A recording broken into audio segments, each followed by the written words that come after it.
Three. Good morning, America. Good afternoon to the rest of the world. And I think there are other parts that are still in the morning. So good morning as well. I'm delighted to return once again with another episode of our series on the global extremism papers, which we have successfully published earlier this year. We have been, in the past sessions, we have been talking about the intersection between extremism and technology, the way extremism is evolving, the way our understanding of extremism is also evolving, or it should evolve.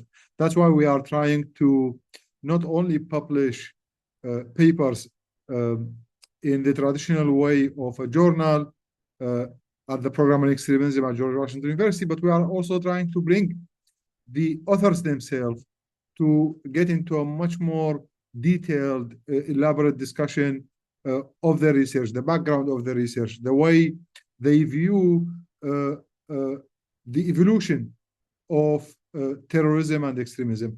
This is why I'm honored today to welcome two co-authors who collaborated with a third co-author on a paper that focused on the solo actor terrorism, which is also known as the lone wolf terrorism. And this is something that has become very common in the past years, particularly in Europe and the United States. It's still a very complicated situation matter when it comes to lone wolf. The rules that apply to understanding terrorism as a group do not necessarily apply on the same way on lone wolves.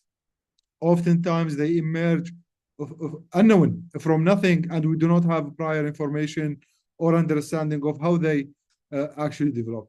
That's why I am honored once again to welcome Dr. Ahmed Guler and Dr. Ismail Unat.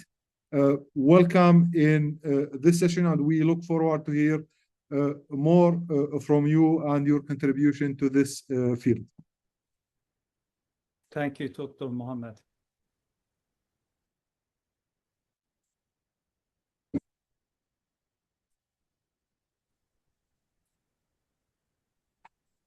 Thank you so much, Dr. Mohammed. Just looking. Okay, thank you for the kind introduction. And I would like also thank the program on extremism at George Washington University for organizing this webinar. I also would like to thank our third author, Megan Dates. She is not here, unfortunately, here today. So, as Dr. Mohammed said, we studied the growing problem of lone actor terrorism in the United States.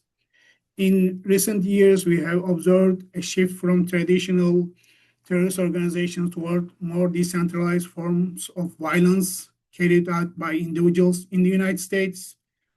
Unlike group-based actors, lone actors often operate without formal membership, leadership, or direct operational support.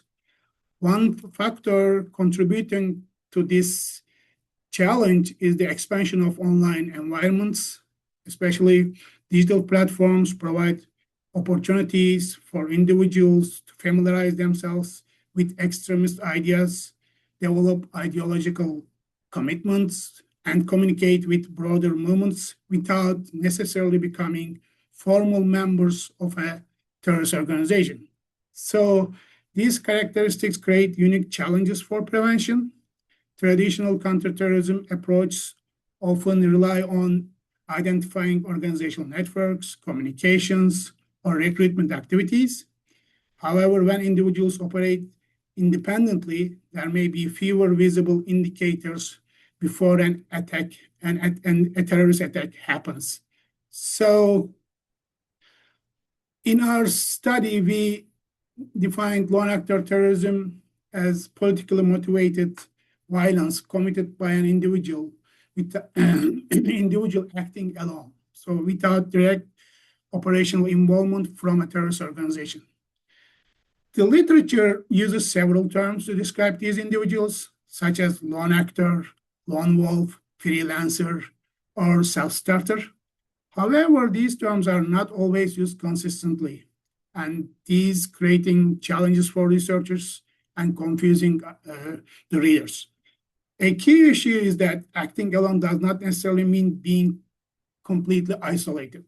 Some individuals who carry out attacks independently may still maintain ideological connections, online relationships, or social ties with extremist groups. So this creates an important distinction. For us, the main question is not simply whether someone physically acted alone, but whether they had meaningful affiliation or support from a broader extremist movement.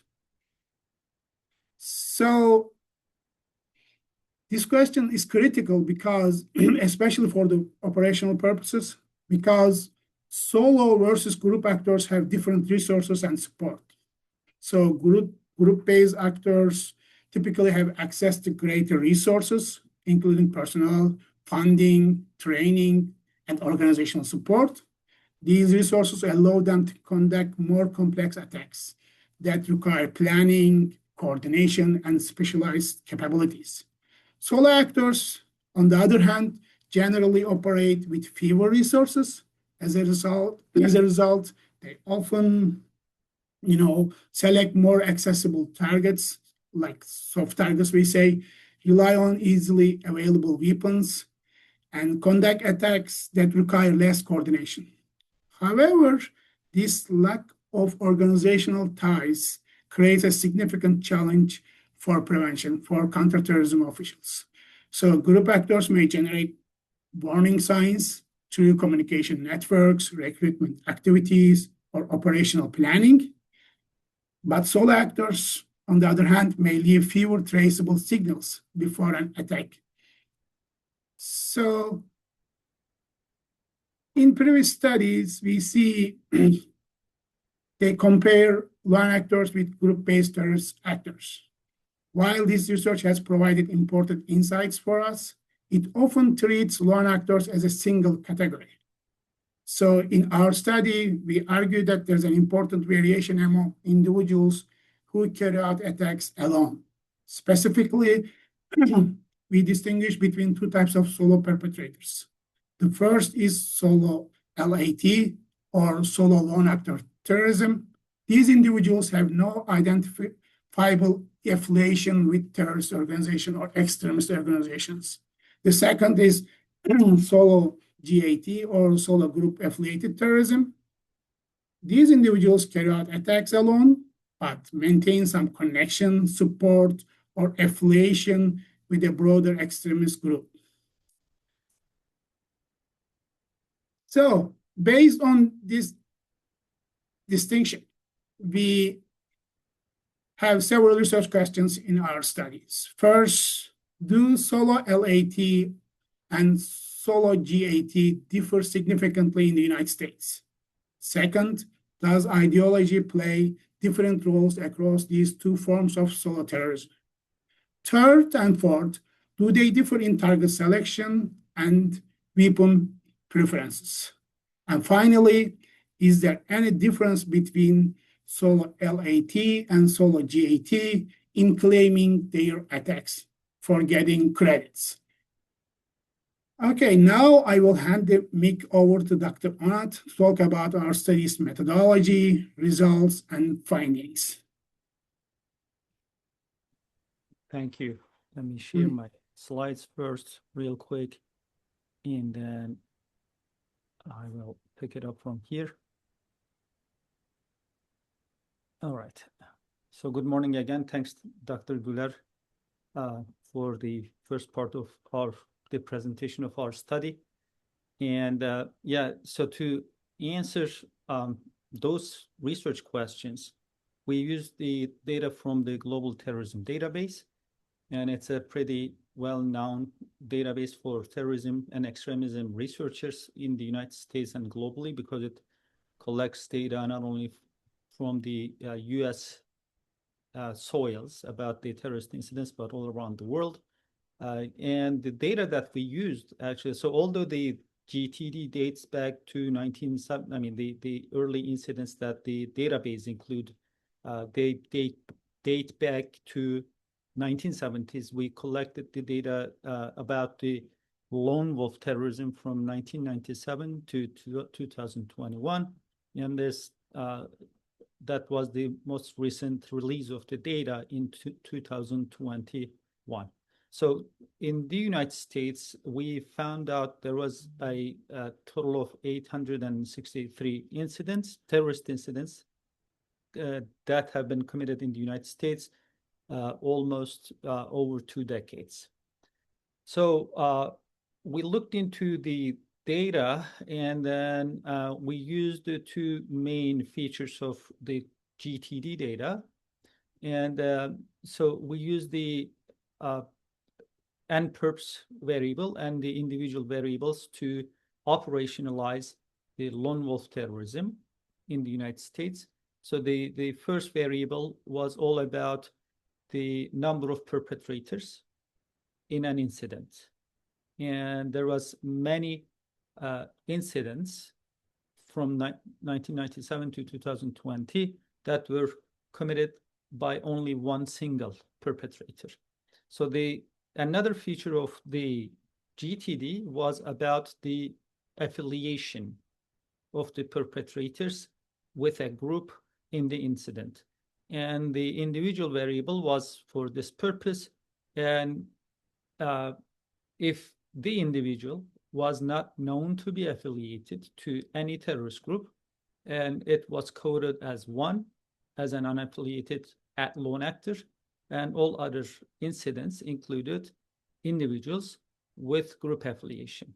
So after those 2 criteria, we looked into the single perpetrator incidents only, and it turned out that out of 863 incidents, only 424, they were committed by one single perpetrator.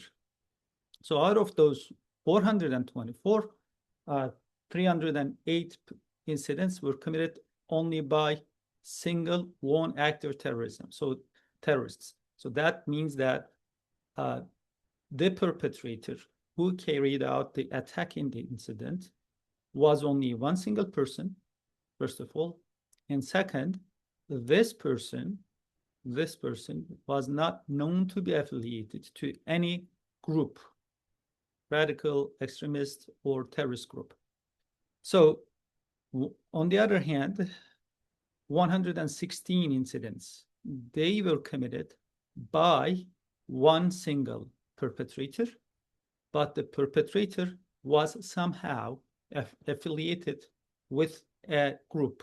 So that's why, so this 116 that we see on the slide, it represents the terrorists in the United States that carried out the incident all alone, but they were part of another larger group, right? So in our models, throughout our models, we use the solo LAT and solo GAT as our dependent variables. And we looked into the effects of the ideology, target weapon types, whether or not in the incident was claimed, and the lethality of the incident, how many fatalities the incident included, and whether or not the incident was successful, meaning that the incident ended as intended by the perpetrator. Again, the success variable is also in the GTD code book for those who are more interested in more information about how it's been operationalized within the GTD. So we looked into, after looking into the descriptive statistics, we wanted to look into the one-on-one statistical relationship between the solo LAT and those variables. And it turned out to be that the solo lone wolf terrorism, meaning that the single perpetrator lone wolf terrorism, it had statistically significant association in one-on-one bivariate relationship with ideology, weapon type, target type, whether or not they claim the attack, and then the lethality. However, the solo group actor terrorism, it showed weaker associations with those variables. I think we're going to have more time to discuss them. That's why I'll just briefly introduce the results in bivariate and multivariate analysis.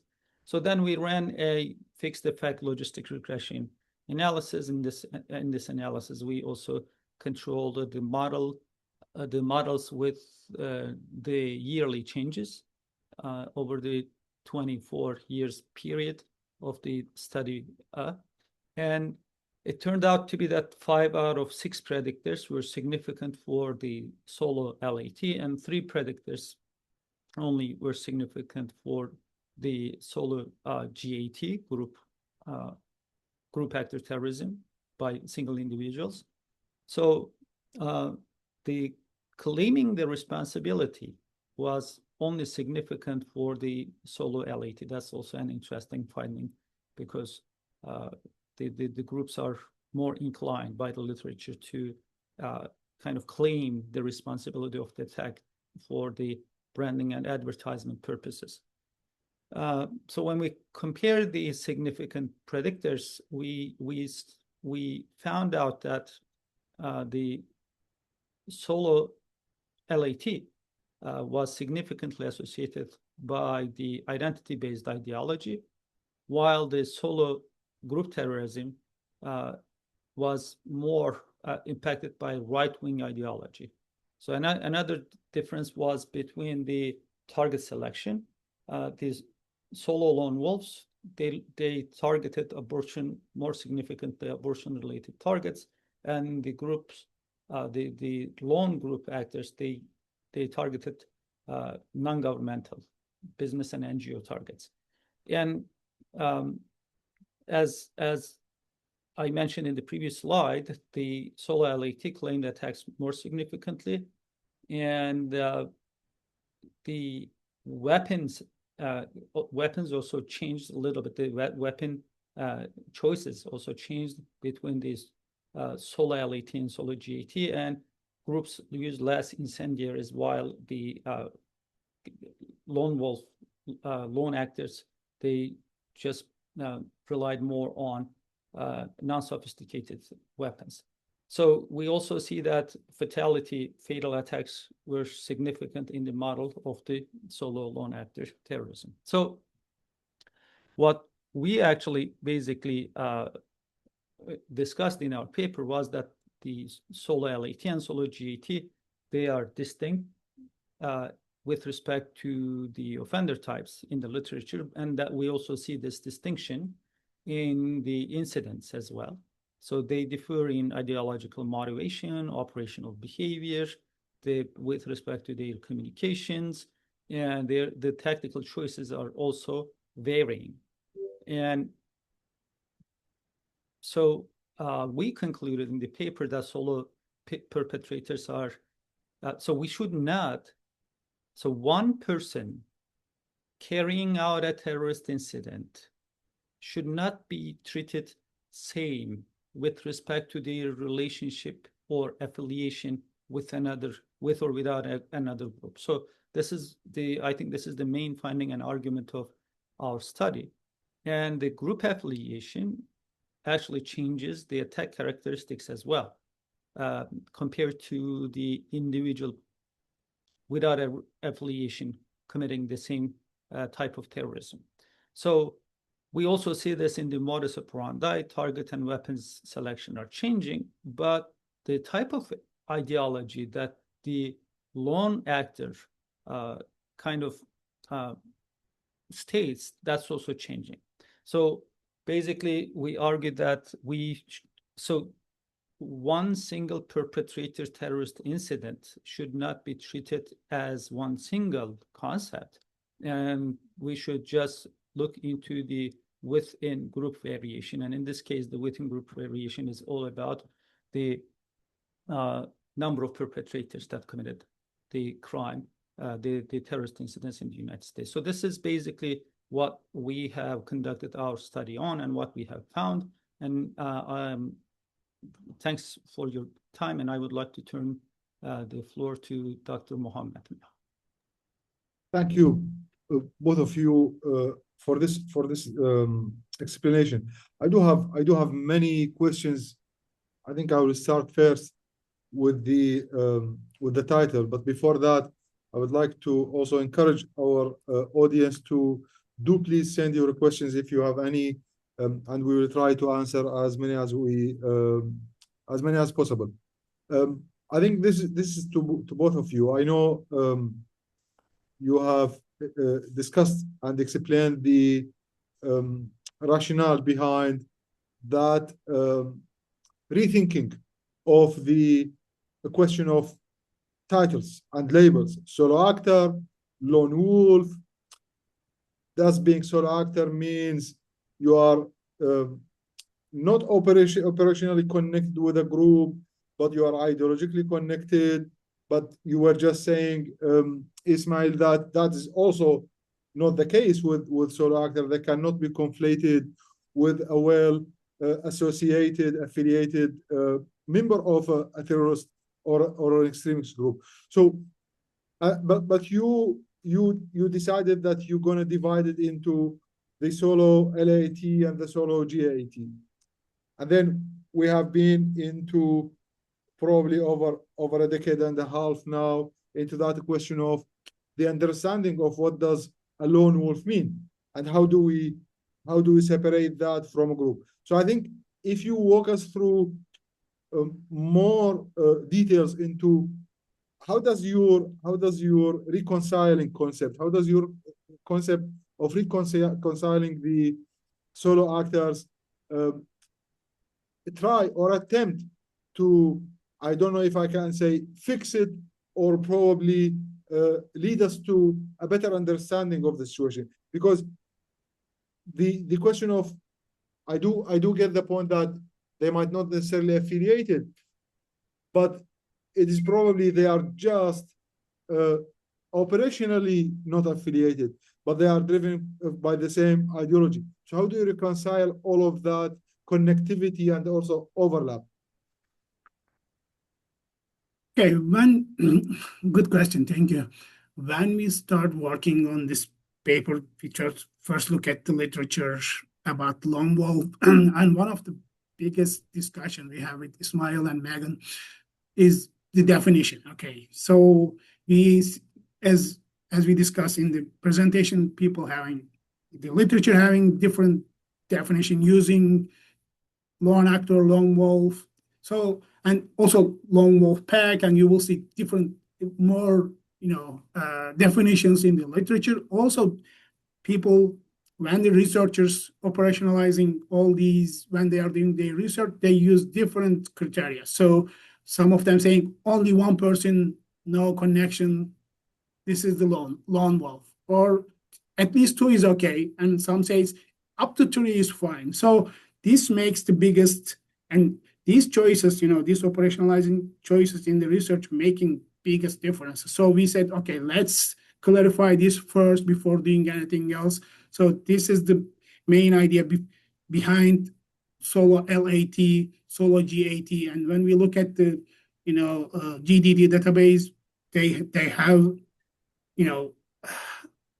they have variables to differentiate these two. So we use this and to see any differences there. So we would like to give people, give the researchers a better idea. Okay, definition is critical. And when you're operationalizing lone actor terrorism, their activities, we should be careful about how we are, operationalizing the research and finding, and all the, all these are changing the findings, and we are seeing that there are biggest, there are various changes and differences there. So this is one of the biggest, challenge we encounter when we are looking the literature, and we try to, put something and give some contribution to the literature. Ismail, maybe. Yeah. With respect to the connectivity, yeah, your question is pretty fair, Omar. As a past counterterrorism professional and the current scholar working on terrorism, I would say the assumption in practice and maybe in the academia is always that if somebody places a bomb in the downtown, then this person is going to have some affiliations, right?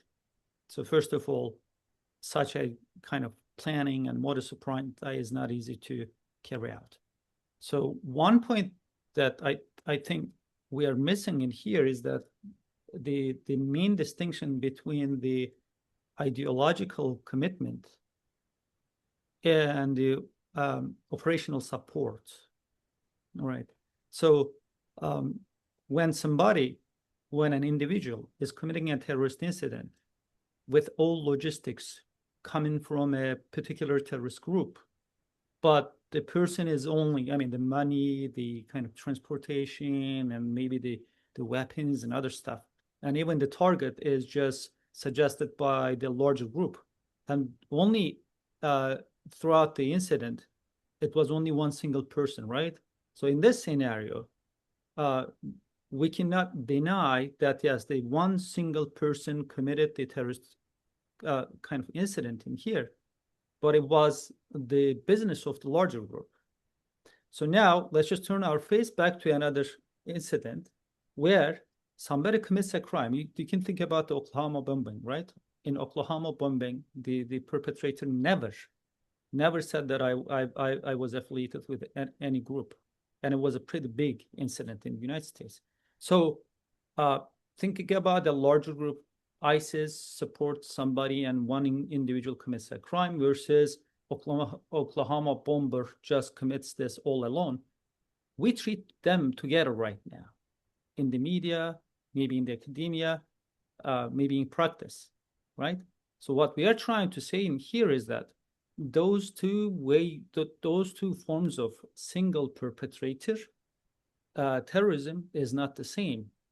With or without again, we also though we just control the models with the connectivity, we're not interested that much with the connectivity. We're trying to look into how on an aggregate level, when we take all those incidents, how they vary from single perpetrator with no affiliation and single perpetrator with the support of the group.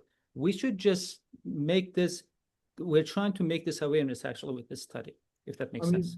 I do get that distinction and why it's important. But let me give you an example. I have been following recently the emergence of something that what we call is disposable assets, meaning either state-sponsored terrorism or group-sponsored terrorism, etc.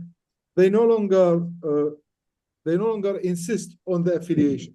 So how do you, for example, label or how do you understand someone who was through for example, the question and the lenses of recruitment? Someone has been recruited, but has no affiliation whatsoever. But that person has been recruited online. They have been told, and the recruitment here, not providing, for example, the material support, not providing cash, not providing anything that leads them to commit the attack, but they were influenced ideologically. Does not that put them in the same category of an affiliated or an affiliation? Because I think it's that as I mentioned, I get the distinction, but I'm concerned that we might over theorize that question, while in fact this level of what we call disposable assets is becoming the model for terrorist groups. So they would also, for example, do not have to claim it when they don't want to claim it, or they will claim it when they will need to do so. So it's kind of like a more complicated situation if we are unable, if we start putting more labels. So that's probably my follow-up question to both of you, but it's also connected to the fact that you use the global terrorism database, and there are many examples also when we probably it becomes very the way I want to say is like we immediately jump into saying like this person is affiliated, this attacker is affiliated with XYZ group because of the certain criteria that we have found, while that person is not affiliated. So it also risks creating a confusion around much more complicated case. So probably I leave this to both of you to go into more details. I'm really as I mentioned, I enjoyed reading the paper, but I would like to go through these discussions with you to also allow our audience to benefit more. Yeah, thank you. Thank you. You know, we discussed this a little in our limitations section of our paper. Global terrorism database is not perfect. So it is coming from open source, it's coming from media. It's all open source database we are using, but this is one of the best we have up to now. So that's why we are using it. And I did several papers with using global terrorism database, still using it. But as you said, it's not easy to, especially when we are looking this case, lone actors, is there any affiliation or not? Are they claiming it or are they saying it? Are they signaling it? And is this reported by the media? If it is not, so it is not in our database. So this is one of the limitations you can discuss. But law enforcement officials, FBI or other, intelligence agencies may have better, in-house, intelligence, so they can have a better idea what's going on with a specific individual, any connections, any ties. So we are saying here the practitioners, okay, if you are defining someone as a solo LAT, no affiliation, no affiliation with anybody, with using media or with using your own intelligence. So this is different than solo GAT, so group affiliated terrorists. So treat them differently. So I think this is critical, and I understand your concern over there, and I share because of the limitations of the terrorism data we have right now. So, but the results saying us something. Yeah, you have to look these two groups differently, and don't bucket them don't put them in the same bucket, so you can have a better idea, better distinctions as for the practitioners I see here. Yeah, I agree with Ahmet, and that has been a problem in the terrorism research over the past 5 decades. Data, right? Whatever the data we have at hand, we have to conduct our study based on this data, and then we put all those type of question marks as limitation in our research. Maybe as Ahmed said, maybe the intelligence community have answers to those questions. Yeah, this person denied any affiliation, but we noticed that they met with this people in this one. So as we don't have access to those type of data, we're not able to answer this. But the beauty of the global terrorism database is that it relies on, for the most part, open source data. And we actually know terrorism as much as law enforcement reveals, right? So the kind of operations and investigations and the prosecutions are, for the most part, they're confidential. They're not sharing this with the public. But once they share it, they usually prefer to share it through their press release or with the interviews on the media and so on and so forth. This is how the global terrorism database collects the data. So that said, yes, it's a connectivity and affiliation is a kind of still limitation to the study, but at the same time, that also tells us that this is how law enforcement wants us to, or the government, because so the investigations are always including a lot of information, and it's the government that reveals it through the media. And that means that government kind of partially gives us this information that those guys were not affiliated, or we couldn't find any affiliation about them. So, and then we just go after this data. And there's no chance that you're going to know the entirety of the situation, because the groups are also pretty kind of professional in hiding their affiliations.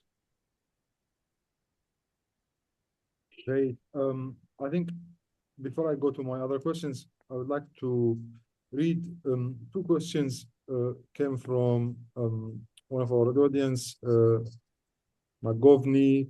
The question says, did you find any significant difference between solo LAT and solo GITs in interest targeting critical infrastructure in the US?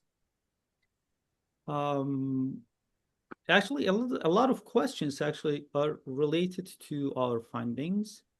I don't want to dominate your program, but I think if I can share the logistic regression table in here and then walk you through real quick, then it's going to inform all of us better with respect to Yes. the differences between, yeah.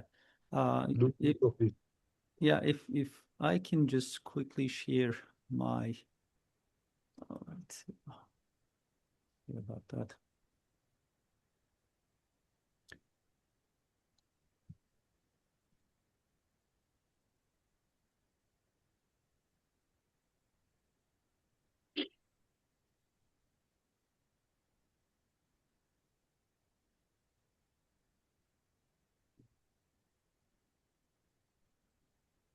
Probably just to keep in mind the next question, which might also be connected in a way or another. It says, does terrorist incidents include successful attacks along with attempted, failed, and foiled plots violence? Yeah, global terrorism database, define the success if a terrorist attack executed. It does they don't look at the intention, okay, what their goal. At the end of, for example, let's look at the bombing.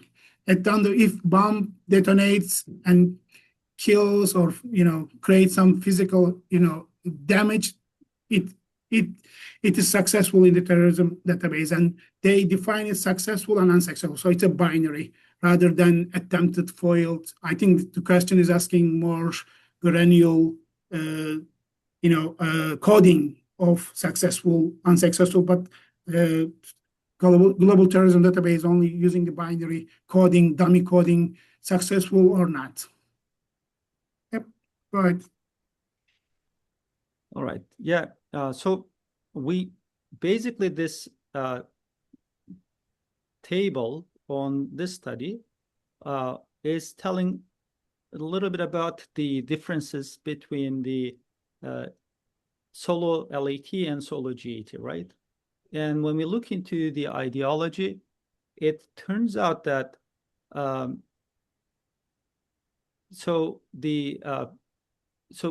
first of all, the significant categories under the ideology are the identity.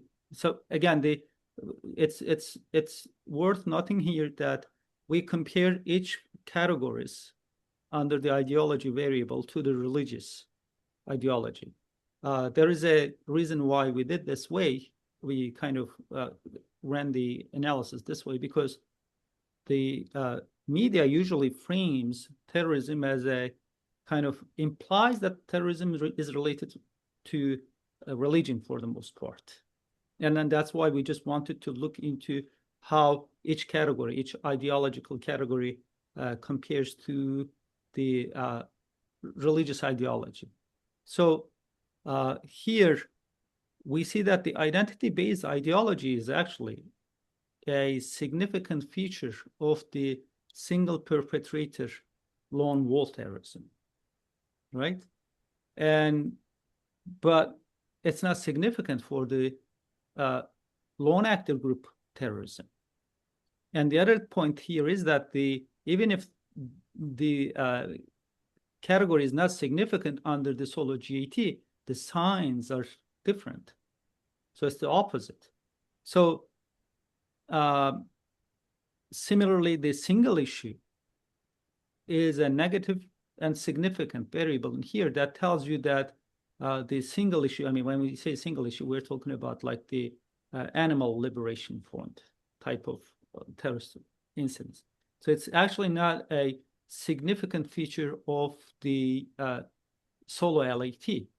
So the religious and a lot of solo LATs are actually So the unknown category is negative and significant. That tells you that actually, for the most part, they are known compared to the religious ideology. So then, with respect to the significance of the categories not being the same, right? The signs of the direction of the relationship not being the same, that tells you that basically from the ideological perspective, solo LAT and, solo GAT, they are different.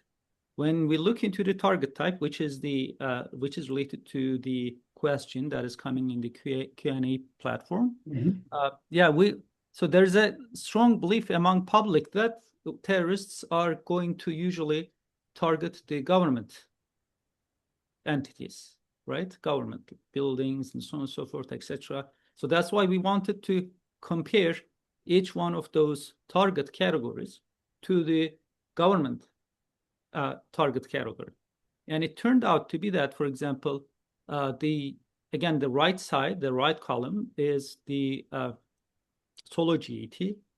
So that is negative and significant. That means that when a solo group related, so group affiliated but single perpetrator commits a terrorist incident in the United States, they're going to significantly target, they're not going to significantly target businesses and NGOs, but they're going to target, and they're going to target the government institutions. So similarly, compared to the governments, we see that the solo LAT has significantly targeted the abortion-related kind of targets, clinics and other places, and etc. Right? So that also tells you that their target preferences are different with respect to weapon types. So compared to firearm, again, that's the other point. So terrorists are going to use explosives or firearms because intuitively people would believe that access to firearms is pretty simple and easy in the United States, and it's somebody who is a terrorist is going to grab a firearm and they're going to commit terrorism, right? So if that's the case, if we wanted to compare all other weapon types to firearms, it turns out to be that the use of incendiaries, so the setting things on fire, like Molotov cocktails and so on and so forth. We're talking about those type of weapons. So this is negative and significant. So they rely less on that. That's one of the few categories that lone wolf is similar between lone actor and then group actor in the United States, I would say. And the other point is about the other weapons, other than firearms and explosives. That's also not the case for the lone wolf group terrorism. And so these are the two significant categories, and this is the only significant category in here. We see this, I mean, the point here is that we see this distinction between the solo LAT and solo GAT in here as well.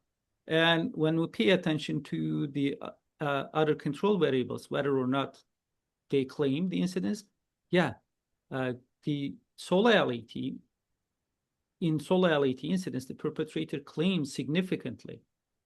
And then the solo LAT is significantly lethal as well. Fatalities are pretty high, significantly high in solo lone actor terrorist incidents. So these are the main key kind of differences between solo LAT and solo GAT.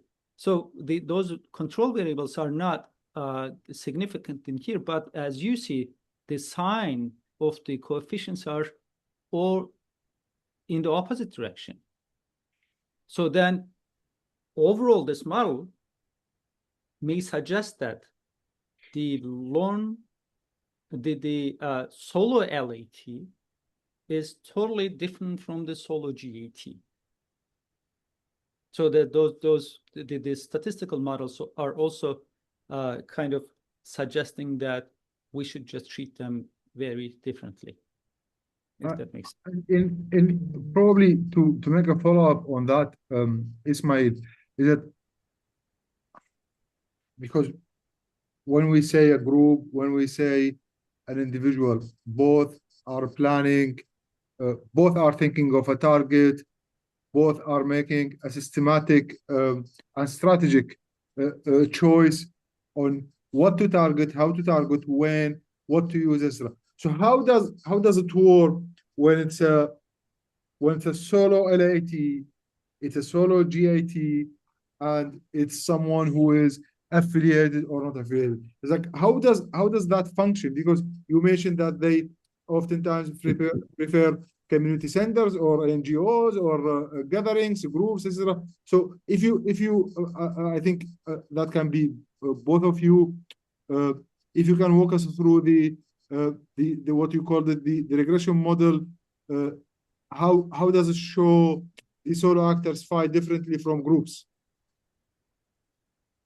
So I think this question is also, so the answer to this question is also in line with the previous research. As we explain in the literature review, the previous research suggested that the groups are going to have better resources, and a kind of single perpetrator with no affiliation is not going to have same logistics, and so on and so forth.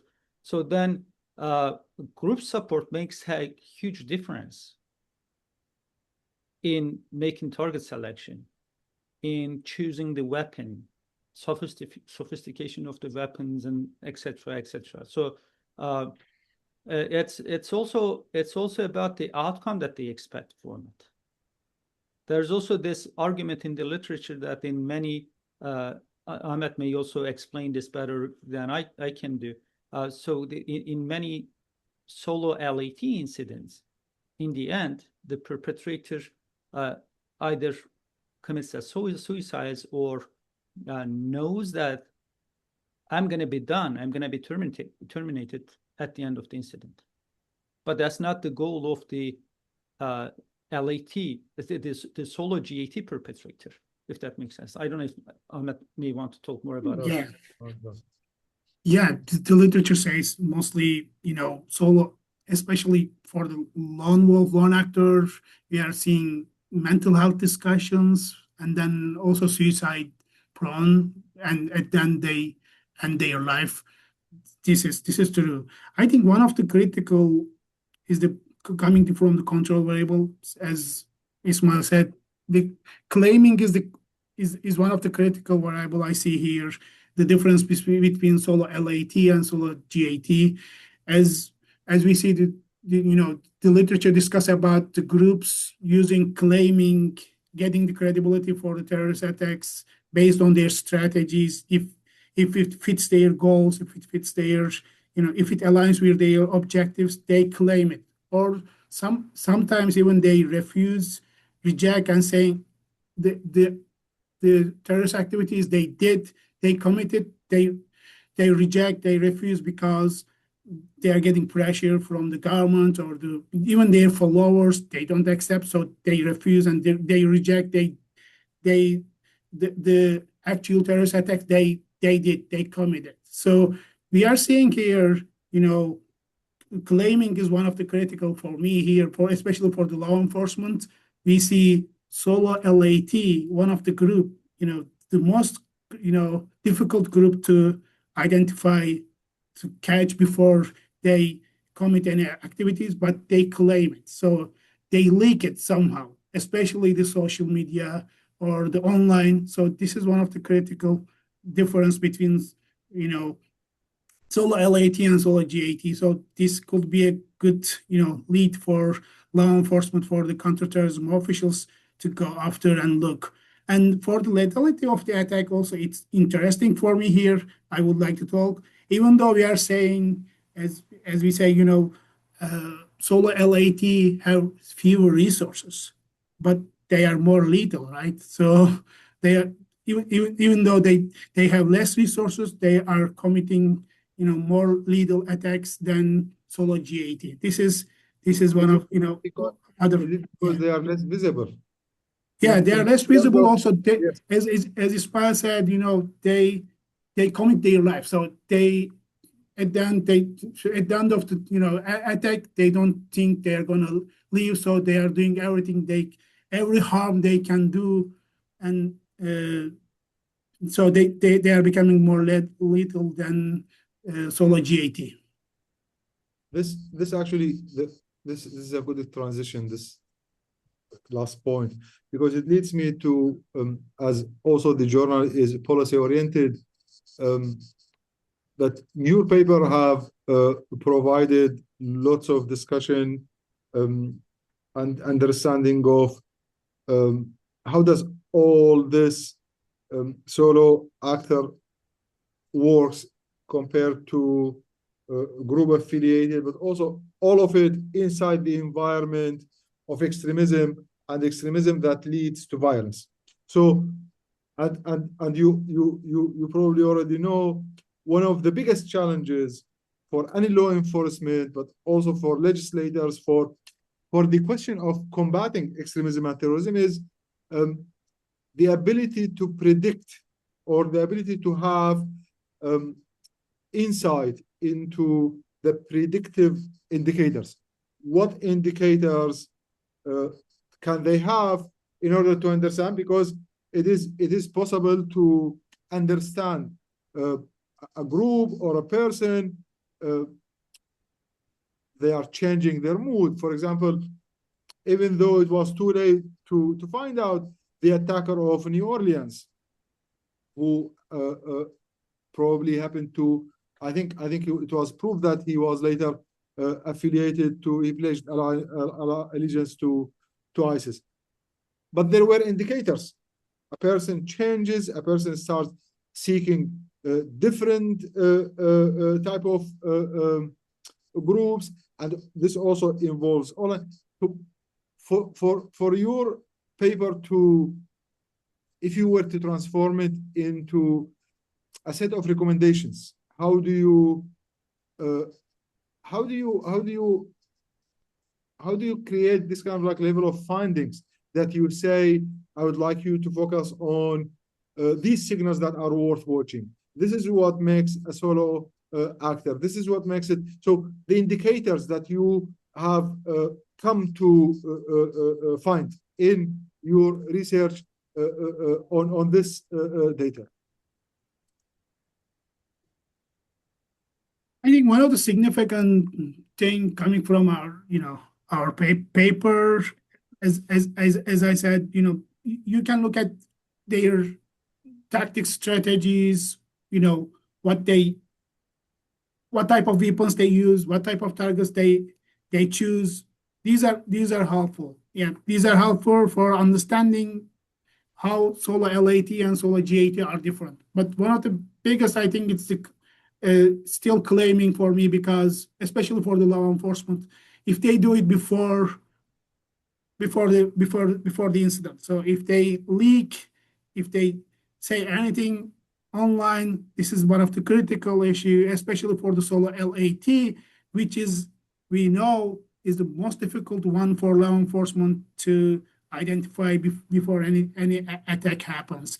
We need to have community, family, or bystanders to come up and say about their intentions if they know. Sometimes even they don't know, right? So it's an online, they share everything online. Even you don't know your son or daughter doing something, even you are not aware of.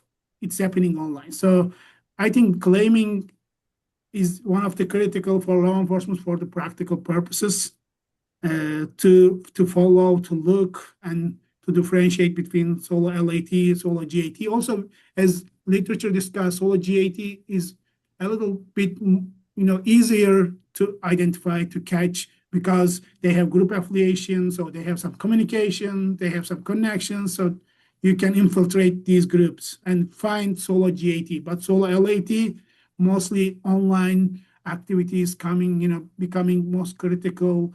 The leakage, the literature say, is critical for law enforcement to go after. Yeah, to add to Ahmed's point, I would say the grievances are really important in any form of terrorism, right? Okay. Yeah. So first of all, not every form of terrorism and extremism is using the same grievances to resort to violence. So I think that's a good starting point to think about what type of grievances led those people with no affiliation to commit such a kind of violent incidents. Now that even the lethality is coming out as a very significant variable, very lethal in the United States and so on and so forth, right? And we pay attention to the percentage of the incidents. So just keep in mind that 308 incidents out of 860, right? It's more than 30%. They were committed by one single perpetrator, and this perpetrator was not known to be affiliated with any group. And overall, those 300 something incidents, they were significantly lethal, right? And now it's time to pay attention to the grievances of those people and maybe to profile the grievances. To again, and claiming is actually, as Ahmed said, claiming is a good indicator. So sometimes they signal it. They want it to be known. They want it to be shown, people to hear them. And that goes hand in hand with the grievances. So, and if we pay attention to the changing focus of the DHS, the Department of Homeland Security, terrorism prevention strategies over the past decade, we are seeing that they also agree that we need to be more involved with the communities and understand what the potential grievances could be and so on and so forth. So I would believe that, so one size doesn't fit all, right? That was what we discussed with Ahmed in the past. One size that doesn't fit all. If we need different sizes, and it's another size, it's another avenue that opens the door to the law enforcement practitioners, policymakers, and even academia to not kind of take every single perpetrator incident as one. So I would say that that would be the most important policy recommendation of the research that we conducted. I think I have another question, but I have only 3 minutes left. So if you can keep it short, because I always wanted to discuss the question of the data ends in their paper ends 2020. We are 2026 now. If you have ever went through trying to understand how does your findings hold in the current environment, because it's a quickly changing environment. It's also unpredictable anymore because now it involves multiple factors, including the fast-moving technology and the artificial intelligence. If you can just make it work, I know it's not easy to answer it quickly. Okay. Unfortunately, global terrorism database goes up to 2020 and released 2021. So we don't have the latest data. I think this is a great question. Especially lone wolf, lone actor, it's changing. As you said, dynamics are changing a lot. It depends on the grievances Ismail talked about. So just a prediction, so we don't have the data, so we cannot say exactly, but I see the latest, reports talking about, reporting and saying left-wing extremism rising in the United States. So if we rerun this data, we can see, especially for the last 5 years, we can see, maybe left-wing extremism in solo LAT or solo G. Most probably I'm expecting solo LAT, not solo GAT. My apologies, Ahmed, but we are out of time. I just wanted to mention that next week we will be releasing the second call for papers that's completely focused on artificial intelligence and extremism. Visit extremism.gwu.edu and you will find this recording, but you will also find more interesting call for papers coming. Once again, thank you, Dr. Ahmed Guler and Ismail Onat, for this important presentation, and we look forward for more discussions on this topic as it evolves. Thank you again. Have a good day. Thank you so much. Thank you. Bye. Thanks for having us.